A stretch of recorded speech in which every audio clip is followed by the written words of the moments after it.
il serait bon de regarder un peu en profondeur le phénomène de la contenance de son énergie. Lorsque l'homme est inconscient, nous disons qu'il est bon qu'il se contienne. Mais l'homme inconscient n'a pas conscience du phénomène de l'énergie. Il n'a pas conscience non plus de la réalité de l'énergie. Il ne fait que répondre à des aspects psychologiques de son ego qui le placent dans certaines situations où il peut ou ne peut pas se contenir. Mais lorsque l'homme se conscientise et qu'il réalise l'aspect concret du mouvement de l'énergie dans son être, il a tendance au début à comprendre ou à vouloir croire que le mouvement de son énergie, sous quelque prétexte que ce soit, est un mouvement qui doit être rendu comme il se manifeste. Autrement dit, l'homme qui se conscientise, qui devient plus sensible, plus ouvert à son énergie, a tendance à la laisser se manifester dans le monde, et naturellement, cette énergie crée des chocs dans le monde. Avec l'évolution de la conscience et la compréhension des principes de fond concernant l'équilibre des centres et le pouvoir du mental sur l'énergie qui passe à travers l'homme, ce dernier réalisera que tant qu'il ne pourra pas contrôler son énergie et la contrôler parfaitement, il sera assujetti à son mouvement et il sera assujetti à une sorte de souffrance quelconque, vécue soit personnellement ou vécue à travers d'autres qui auront été éclaboussés par sa manifestation. L'énergie de la conscience de l'homme nouveau sera de plus en plus forte au cours de l'évolution de ses principes. Mais d'un autre côté, cette énergie devra être de plus en plus contrôlée par lui au cours de l'évolution de son mental, au cours de l'évolution de sa conscience. Les hommes inconscients n'ont pas à supporter le choc vibratoire de l'énergie de l'homme nouveau, à moins que ce soit absolument nécessaire, autrement dit absolument intelligent. Et ceci demande que l'homme soit intelligent dans sa conscience. Et l'homme conscient a encore moins à supporter l'énergie vibratoire de l'homme en évolution parce que déjà il a suffisamment souffert dans sa conscience. Donc il n'a pas à souffrir des hommes en évolution de conscience. Il est essentiel de comprendre ceci parce que l'homme nouveau doit évoluer vers la maîtrise de lui-même à un point tel que dans l'avenir, l'énergie qui fait partie de lui, l'énergie qui se manifestera en lui, devra être totalement rendue dans le monde de façon intelligente. Sinon, cette énergie sera perçue de façon négative et elle sera aussi une manifestation du manque de maturité chez l'homme. L'ego n'est pas habitué à la descente de l'énergie. Il n'est pas habitué à un taux vibratoire nouveau. Il n'est pas habitué au produit d'une certaine fusion de conscience. De sorte que l'ego, lorsqu'il est inconscient, fonctionne toujours par rapport à des mécanismes psychologiques. Mais lorsque l'ego se conscientise, il cesse graduellement de fonctionner par rapport à ces mécanismes de réflexion et à ce moment-là s'ouvre en lui ses centres. Et c'est lorsque les centres s'ouvrent que l'énergie se manifeste avec une force de plus en plus grande, et c'est à l'homme lui-même de contrôler cette force, cette énergie. Sinon, il peut facilement créer dans sa vie autour de lui des situations qui seront à la base de conflits de toutes sortes. Même si l'homme conscient réalise ce qui se passe en lui sur le plan vibratoire, ce n'est pas une raison pour laisser se déchaîner en lui son énergie. L'énergie doit être amenée à un niveau de perfectionnement. Elle doit être amenée à un plan de parfait équilibre afin que l'aspect mental et l'aspect émotif de l'homme ne soient pas en opposition, mais plutôt en convergence. Et pour que l'énergie soit utilisée chez l'homme de façon créative, il faut que le côté émotif, primitif de l'être humain soit amené à un niveau de perfectionnement où l'énergie émotive, au lieu d'abaisser la nature de la conscience, servira à l'élever, c'est-à-dire à lui donner une couleur de plus en plus noble, de plus en plus représentative d'une personne réellement intégrée en elle-même. Le contrôle de son énergie fait partie du développement de la maturité, donc il fait partie du mouvement de l'homme à partir de la personnalité vers la personne. Plus l'homme entrera dans l'aspect profondément créatif de la personne, de sa personne, plus il laissera derrière lui les aspects facultatifs de la personnalité, aspects qui sont reliés à son passé, au mécanisme habituel de l'ego.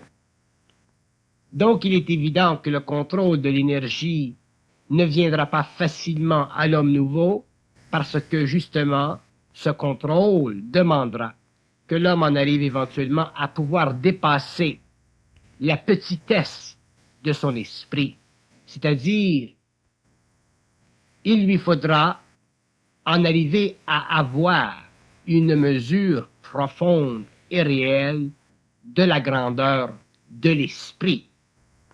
Si l'homme fonctionne par rapport à l'ego, il vivra une sorte de déchéance vibratoire, c'est-à-dire que l'énergie le manipulera avec force. Et plus il sera sensible sur le plan émotionnel, plus cette énergie se déchaînera en lui et fera ses ravages jusqu'à ce qu'il comprenne les lois de la conscience supramentale, lois qui sont en elles-mêmes absolues, dictées par la lumière et fondamentales à l'évolution de la conscience intégrale de l'homme. Que l'ego soit un être d'habitude de mécanique planétaire, c'est normal.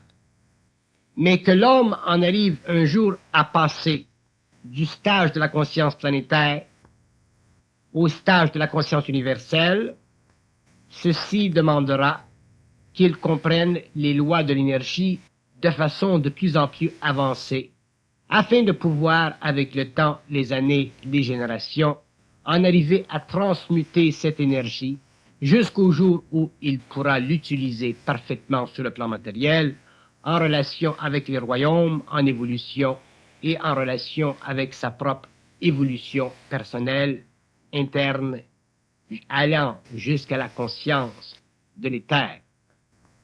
Rien ne sera donné à l'homme gratuitement. Il devra transmuter la totalité de ce qui lui est donné parce que l'homme conscient est un être libre, libre dans le sens qu'il doit se rendre libre de l'imperfection caractérisée par la descente de l'énergie sur les plans inférieurs du cosmos en évolution. Donc, si l'homme doit être libre, il doit être libre parfaitement, donc il doit être parfaitement intelligent, donc il ne peut pas laisser sa nature inférieure, son passé, les attributs de la personnalité interférer avec l'aspect créatif de l'énergie. L'énergie est en elle-même créative, mais elle est puissante. Et si elle passe par un véhicule qui n'est pas perfectionné, qui n'a pas de maturité, elle devient destructive et périssante. Donc, l'homme en évolution devra apprendre à ne pas laisser astraliser son énergie. Il devra comprendre que cette énergie doit être équilibrée par lui et qu'elle ne peut pas s'équilibrer par elle-même. Ceci est extrêmement important. C'est l'homme lui-même qui équilibrera son énergie. Elle ne peut pas s'équilibrer d'elle-même parce que elle n'a pas de personnalité, elle est prépersonnelle, elle est totalement créative dans ce sens qu'elle descend vers l'homme, qu'elle passe à travers lui, et c'est à lui de l'utiliser, cette énergie. C'est un peu comme la pluie. C'est à l'homme d'utiliser la pluie pour faire un jardin. Mais si l'homme ne contrôle pas la pluie détruira le jardin. L'énergie créative de l'homme nouveau est une énergie nouvelle sur le plan matériel, sur la Terre. Elle est nouvelle parce que les conditions psychologiques de l'ego auront été amenées à un niveau de transformation inégalé au cours de l'histoire humaine. De sorte que l'énergie nouvelle de la conscience en évolution nécessitera que l'homme comprenne très bien les lois de cette énergie. Ces lois lui seront expliquées, mais lui devra les appliquer.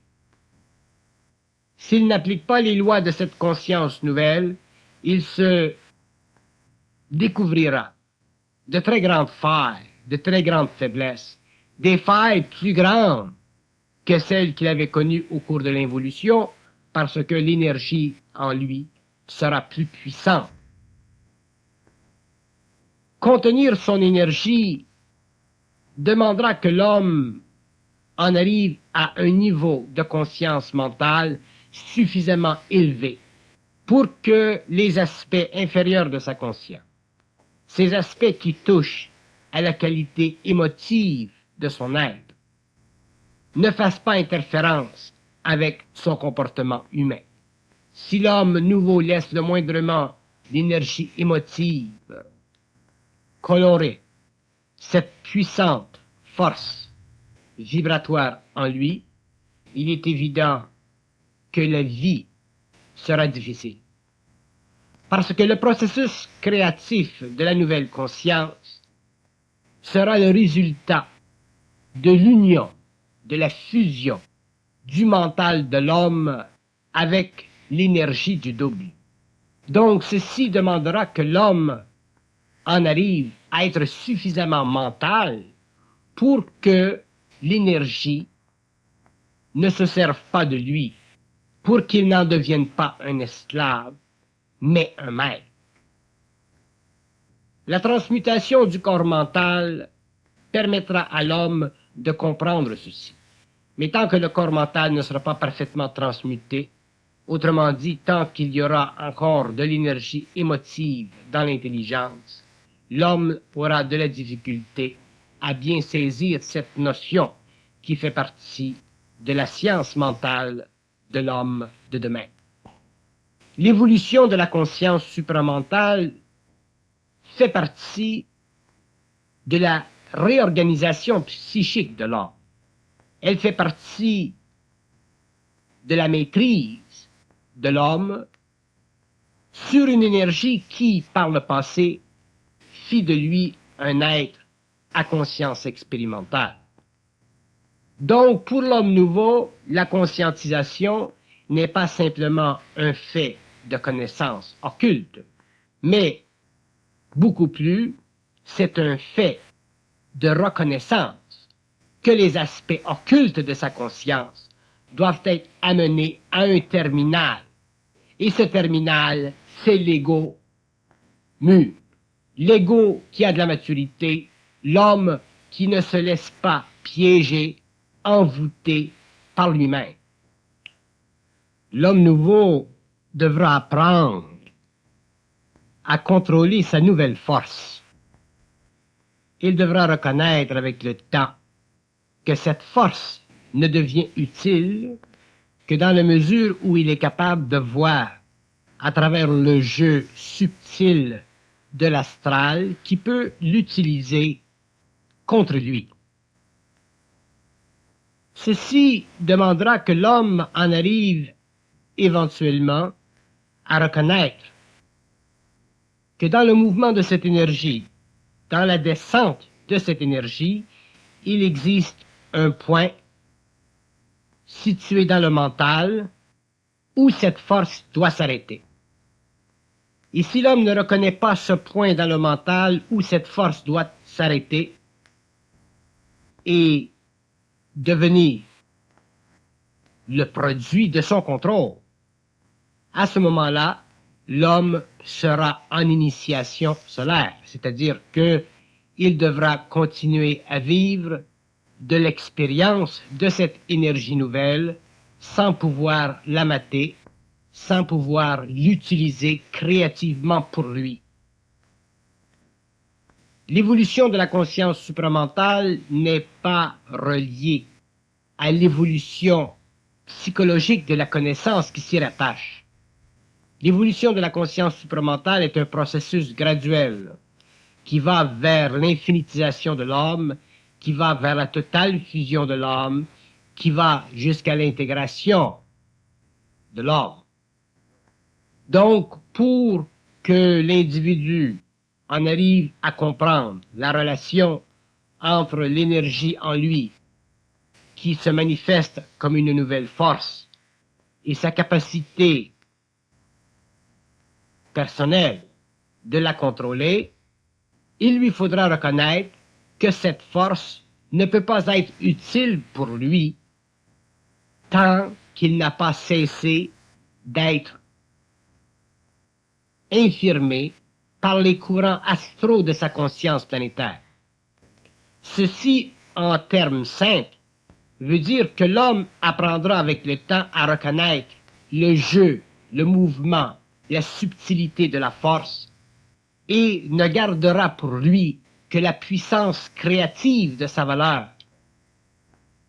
Cette puissance créative fera partie de sa conscience, alors que les autres aspects seront des aspects inférieurs de sa conscience future ou de sa conscience en évolution. L'homme reconnaîtra le manque de perfectionnement dans sa capacité de contenir son énergie, et ce manque de capacité fera de lui un être vulnérable, vulnérable à l'énergie et aussi vulnérable par rapport aux autres qui réagiront à cette énergie. Pour que l'homme puisse bénéficier de sa conscience de façon intégrale, il faudra qu'il apprenne à réaliser que dans la mesure où l'énergie passe en lui, que dans la mesure où cette énergie se manifeste, lui doit être parfaitement harmonisé à elle, sinon elle le désharmonise. Et pour que l'homme soit parfaitement harmonisé à son énergie, il faut qu'il soit de plus en plus mental, jusqu'à en devenir un jour parfaitement mental. Être parfaitement mental ne veut pas dire ne pas avoir d'émotion. Être parfaitement mental veut dire ne pas être assujetti émotivement. Être parfaitement mental veut dire être capable d'utiliser l'énergie de la conscience à partir d'un plan dans l'esprit où la relation entre l'ego et le double est parfaite, où la relation entre l'ego et la lumière est sans faille aucune. Ceci demande naturellement que l'homme évolue, que l'homme comprenne les lois de la psychologie supramentale ou les lois de la conscience. Ceci demande que l'homme en arrive à réaliser les aspects créatifs de la conscience par rapport aux aspects néfastes descendant, destructif, d'une conscience qui n'a pas été harmonisée au mental, mais qui a été amplifiée par le corps émotionnel. Et c'est l'amplification par le corps émotionnel de cette énergie qui créera dans la vie de l'homme une grande tension, une grande souffrance, et qui empêchera que l'homme puisse s'harmoniser facilement avec les autres. L'homme qui utilisera créativement son énergie pourra facilement se faire des amis parce que cette énergie sera créative. Mais l'homme qui sera utilisé par son énergie deviendra de plus en plus seul. Lorsque l'énergie de la conscience descend dans l'homme, elle crée au début un égrégore, c'est-à-dire que elle crée une force inférieure à elle-même. Une force qui est le produit de sa rencontre avec les plans inférieurs de l'homme. Et c'est cet égrégore qui est responsable pour le manque de contrôle que l'homme a sur cette énergie. L'homme qui se conscientise au début a l'impression que la descente de l'énergie dans sa conscience, dans ses plans, est naturellement créative. Et ce n'est pas le cas. Elle devient avec le temps créative dans la mesure où cet égrégore, qui est le produit de sa rencontre avec la conscience planétaire de l'homme, a été éliminé. Et l'élimination de cet égrégore est justement ce qui crée chez l'homme la grande maturité de la conscience universelle. C'est l'élimination de cet égrégore qui fera la différence entre l'homme nouveau, conscient, et l'homme en évolution de conscience. Et l'élimination de cet égrégore est essentielle parce que il est une source de souffrance, autant pour soi-même que pour les autres. Il est une sorte de nuisance. Il est le sous-produit du contact d'une énergie dont la vibration est élevée avec une autre énergie faisant partie de la conscience planétaire dont la vibration est plus basse. Et le choc de ces deux énergies qui créent l'égrégore dont nous parlons doit être amenuisé avec le temps, diminué avec le temps. Et le travail que l'homme fera sur lui-même en relation avec ceci créera en lui une très grande maturité et lui fera voir les aspects subtils du contact entre l'énergie de cette conscience supérieure avec les plans inférieurs de l'ego. De ceci naîtra la lucidité. De ceci naîtra le parfait équilibre entre l'énergie cosmique de l'homme et l'énergie planétaire de l'homme. De ceci, l'homme pourra se nourrir, croître, avancer, créer, vivre et éventuellement immortaliser sa conscience. Mais tant que l'homme ne pourra pas contenir son énergie, il sera semblable à la feuille dans le vent, qui éventuellement est déchirée de la branche pour tomber morte sur le sol. Alors que la feuille doit demeurer sur l'arbre et doit être fortifiée par l'arbre. Et cet arbre, c'est la puissante volonté créative de l'homme, sa capacité de contrôler la vitalité de l'énergie qui passe en lui, afin de donner une manifestation à cette énergie, mais une manifestation qui est en harmonie avec le monde, en harmonie avec l'homme, mais toujours au-dessus des influences du monde dans lequel l'homme vit. Si l'homme nouveau se laisse emporter par son énergie, d'une façon ou d'une autre, pour une bonne raison ou une mauvaise, le problème demeurera avec lui. Parce que il ne s'agit pas que l'énergie se manifeste à travers lui selon sa personnalité, mais qu'elle se manifeste à travers lui selon la puissance créative de son intelligence, c'est-à-dire selon l'équilibre qui existe entre sa personne et le double. Si l'énergie se manifeste chez l'homme en fonction de sa personnalité, il est évident qu'au cours de son évolution, cette énergie lui créera des souffrances, comme elle créera des souffrances à ceux qui sont autour de lui, parce que l'ego aura l'impression d'avoir raison.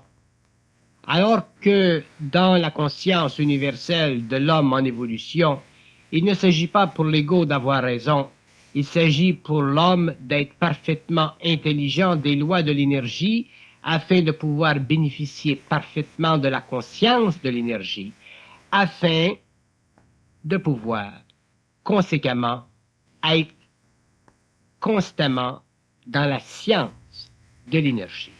Et c'est la science de l'énergie qui, un jour, deviendra pour l'homme le point de départ vers sa grande créativité.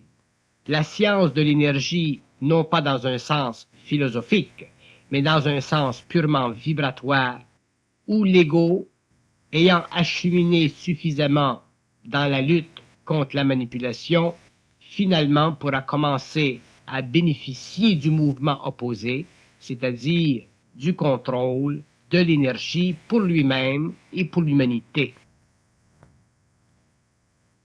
Le développement de la maturité pour l'ego, c'est ou équivaut à la compréhension subtile des lois de l'énergie manifestées à travers son esprit. L'esprit n'est pas une plateforme philosophique, l'esprit est un mouvement d'énergie, et ce mouvement d'énergie doit être balancé parfaitement avec le bien-être de l'homme, donc de l'ego.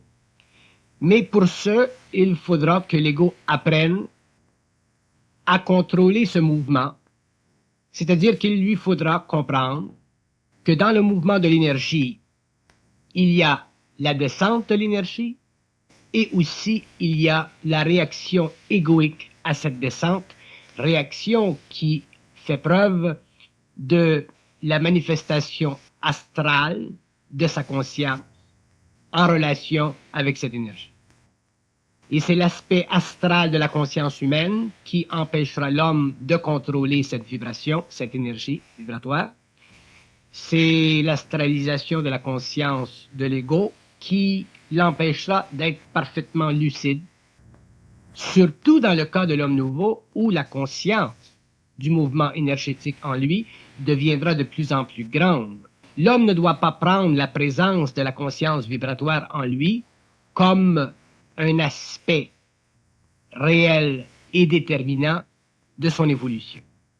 L'homme doit prendre le mouvement de l'énergie en lui comme étant une manifestation claire et nette de la présence de l'esprit à travers ses chakras, mais en tant qu'être individualisé, individualisable, en tant qu'être qui doit être libre, il ne doit pas succomber aux aspects astraux de sa conscience planétaire. C'est à ce moment-là qu'il prendra le contrôle de l'énergie, c'est-à-dire qu'il ne sera plus manipulé à aucun niveau, qu'il ne pourra plus souffrir, qu'il ne se permettra pas de souffrir ou de faire souffrir les autres. Il y a dans la conscience de l'homme suffisamment de voile pour que lui, en tant qu'être, se donne des raisons souvent très subtiles pour faire souffrir d'autres personnes. Et ceci fait partie de l'illusion de la conscience humaine et planétaire. Et c'est à ce moment-là que l'homme ne peut pas réaliser jusqu'à quel point il doit être parfaitement équilibré avec l'énergie et que cette énergie ne doit pas être utilisée contre lui, mais que lui doit l'utiliser pour lui-même et pour l'humanité. Donc, pour lui-même et en parfaite harmonie avec les autres. L'intégration de la conscience future de l'homme nouveau implique sa contenance totale de l'énergie. Cette énergie ne peut pas passer à travers lui comme s'il était une éponge. il devra totalement la contenir. Et sa capacité de la contenir sera proportionnelle, naturellement, à l'inviolabilité de sa conscience psychologique. Si psychologiquement l'homme est violable, c'est-à-dire qu'il vit certaines failles, qu'il n'est pas totalement opaque, à ce moment-là, l'énergie passera à travers ses centres, mais sa manifestation sera perçue comme étant colorée par l'ego. Et tant que l'énergie de l'homme sera colorée par l'ego, il manquera chez lui l'intégration. N'étant pas parfaitement intégré, l'homme ne pourra pas parfaitement bénéficier de cette force en lui, qui est universelle et cosmique, très grande, très créative. Donc, il demeurera un être avancé, il demeurera un être capable de comprendre des aspects subtils de la vie, mais il ne pourra pas vivre sa vie en fonction de ce qu'il sait. Autrement dit, la transparence de l'ego n'existera pas chez lui. Et au cours de l'évolution, la transparence égoïque doit exister chez l'homme parce que elle fera partie même de la qualité de la conscience supramentale de l'homme. Tant que l'ego ne sera pas transparent, ce sera un signe qu'il n'est pas capable de contrôler l'énergie. Que l'énergie, dans son mouvement puissant, fait résonner en lui des cordes, et ces cordes, naturellement, seront vite identifiables à un aspect plus ou moins émotif de sa personnalité. Plus l'homme sera dans la personne, moins il sera dans la personnalité, plus il y aura le contrôle de l'énergie. Plus l'ego sera transparent, autrement dit réellement neutre, réellement capable d'absorber la force en lui et de la manifester en fonction d'un équilibre parfait entre lui-même et le double. Sinon, l'ego sera réduit à vivre une sorte de vie ésotérique, une sorte de vie à la fois initiatique et à la fois mécanique. Il faut reconnaître aujourd'hui que l'homme est sujet à l'empire de la désinformation.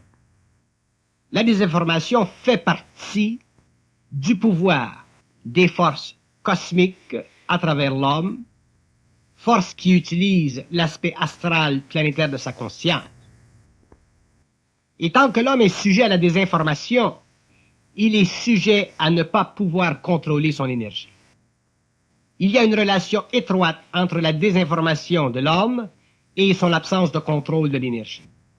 Et comme l'évolution future mène l'homme vers la fusion, il est évident que l'homme ne connaîtra pas la fusion dans un sens profondément réel sans avoir lui-même à lutter contre les aspects inférieurs de sa conscience qui le rattachent à la subjectivité de son ego.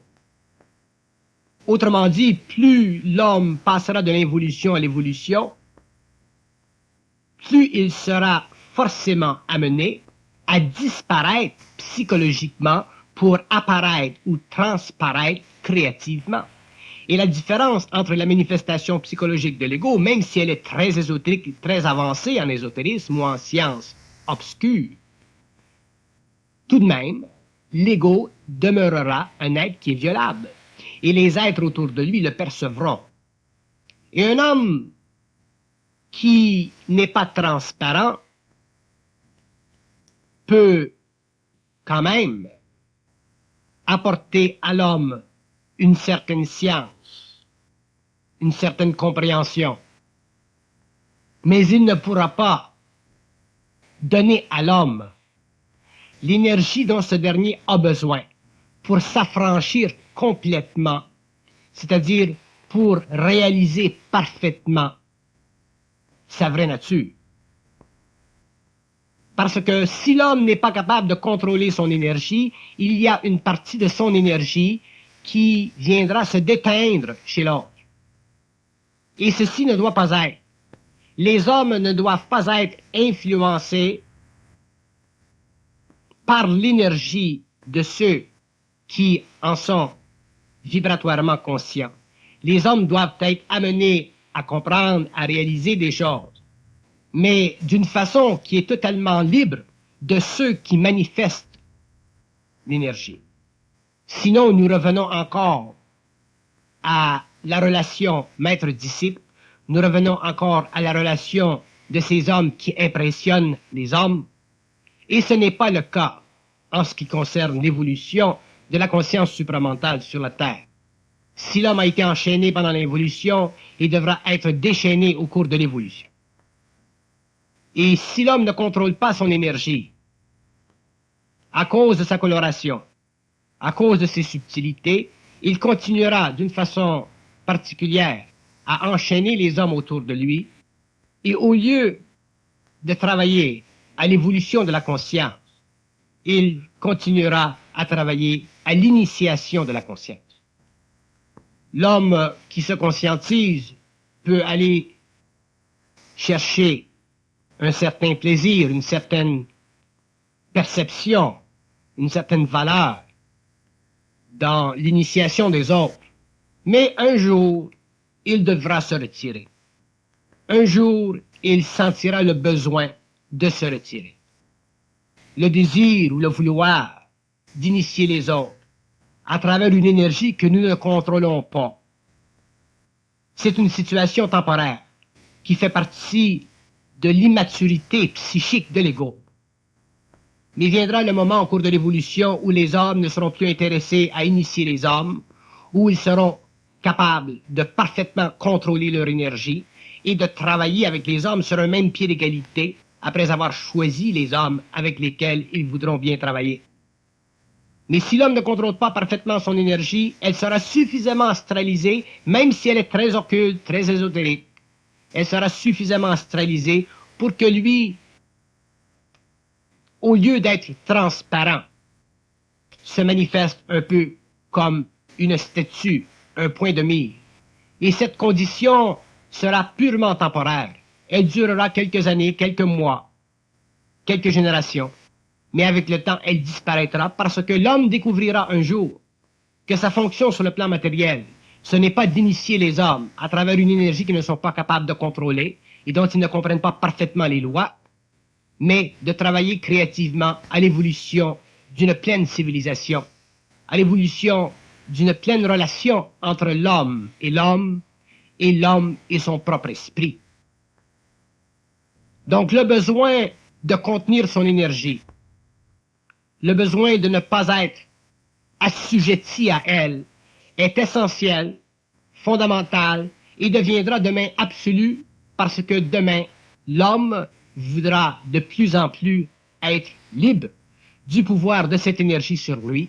Il voudra plutôt l'utiliser à sa volonté et il voudra aussi vivre en relation avec des hommes qui sont sur une longueur d'onde avec lui, mais non pas assujettis à lui d'aucune façon, parce qu'une forte présence en lui utilise sa personnalité pour faire passer dans le monde tel ou tel message.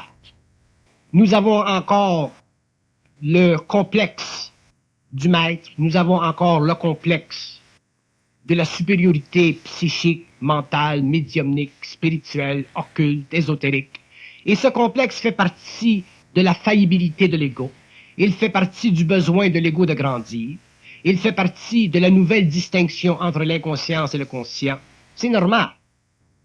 Mais nous disons qu'avec le temps, l'homme deviendra très lucide, l'homme deviendra très centrique, l'homme deviendra très libre, et à partir de ce moment-là, nous verrons des hommes qui ont un tel contrôle de l'énergie qu'ils seront capables de commander à la matière.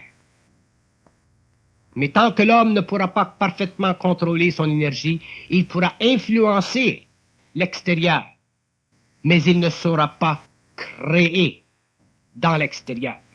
Autrement dit, il pourra influencer à cause de sa force qui est astralisée, mais il ne pourra pas libérer l'homme parce que pour libérer l'homme, il faut être soi-même parfaitement libre. Nous avons connu au cours de la vie beaucoup d'êtres qui ont commencé à vivre leur vie ésotérique, sensible, sur le cheval de la bataille occulte, mais qui au cours des mois, des années, ont réalisé la finalité de cette expérience et se sont graduellement retirés de l'arène ésotérique, de l'arène de la conversion de l'homme, de l'arène de la transmutation occulte de la conscience humaine, pour commencer à s'occuper de leurs petites affaires. Donc tout ceci fait partie d'un tout ceci fait partie d'une période, d'un cycle, et tout ceci s'éteindra.